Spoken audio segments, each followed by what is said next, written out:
We should rise to the noble position of a saint, and to do that, we must possess compassion, love, understanding, and unselfish sacrifice at all times. We should not be afraid to hurt ourselves while benefiting others, because the path we tread is the way of the saints, the way of the masters. When a master comes to earth, not only are the disciples uplifted and shown wisdom, but the whole race of humankind is purified and uplifted to a certain higher level of consciousness.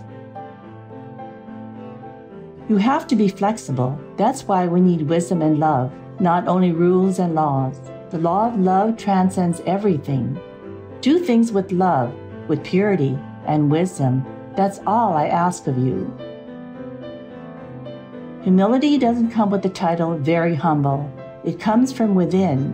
When we all realize that we are children of God and we and the Father are one, that is where true humility begins. Initiation is meant to remind you of your greatest inheritance, and then you can make use of your treasure every day, instead of relying on any master at all, whether dead or alive. That is the purpose of our method and practice, and there is no other purpose besides that. Here in this world, the mind controls everything. The preconceived ideas, the prejudices, the collected data control everything and make us forget our inborn nature and that we are not these preconceived ideas. We are not to forget our judgment. We have to find our inborn wisdom. By observing the precept of not telling anything but the truth, whatever we say will benefit others, and whatever we say will come true. A self-realized soul emits a kind of godly fragrance and supramundane virtue that everyone loves to be near and everyone feels naturally comfortable with. Each time we take any action, we reflect what God thinks of our action.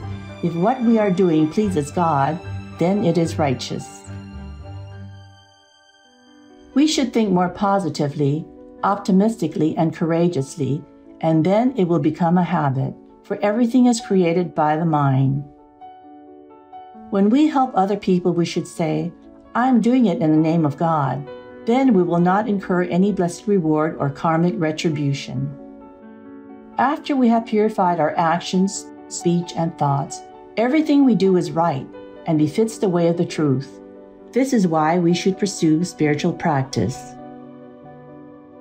The light of heaven will cleanse all the darkness for eons, billions, trillions of years from within our souls. The more you are exposed to the sense of the needy suffering, the more you feel your compassion being touched, and then you want to do something for that person or that animal or that situation, and then that's how your NQ, noble quality, grows. The more we exert our loving kindness and protection towards all beings, the greater we will be in the world, the greater will be the feeling in our heart as well as in the kingdom of heaven. The more we spiritual practitioners look inward, the better we will be. Within us are our virtuous qualities, supreme wisdom, and greatest power. If we turn outward, the power and the concentration of our wisdom will be dispersed. Do not lose your original self or personal demeanor for the sake of anyone.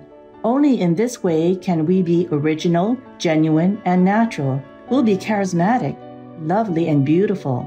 It is not good to imitate anyone. We never know what's good for us. It's better to just try our best and accept whatever comes. But you always have to try your best. In that way, you'll rest in peace, and you'll know that you have tested your strength and wisdom. Usually, even if we know our past mistakes, we do not have the power to repent. If we can truly repent, however, our karmic hindrances will be erased. We must really practice spiritually in order to repent. Therefore, we still need to meditate. Once we are enlightened, we see things from a higher standpoint, from a higher intelligence, and we see that nothing happens by accident or nothing occurs by our own doing. We are, in fact, one. No matter what we do for each other, it is the same as doing it for ourselves, because we love each other. That is the essence of life. The essence of life is love. The essence of God, of Buddha, of Allah is love. We practice spiritually inside, but should apply it to the outside. Then, seeing the results of our practice, we will feel very comfortable knowing that spiritual practice is very useful and we are progressing well. Make sure that every precept you keep is physically, astrally, and intellectually all clean and pure. Of course, we can't help it if a habit rises up again, but we can help by stopping it, not following it, and not making excuses for ourselves. Our tiny bit of wisdom can be either developed or destroyed. When we're with spiritual people and wise friends, our wisdom will glow more brightly and develop more fully. The more we respect others, the less our ego and arrogance will be. The more we lessen our ego, the nobler, wiser, and freer we'll be. We'll be free from the bondage of this humble self, free from the feelings of sensitivity, free from the pain of an inferiority complex.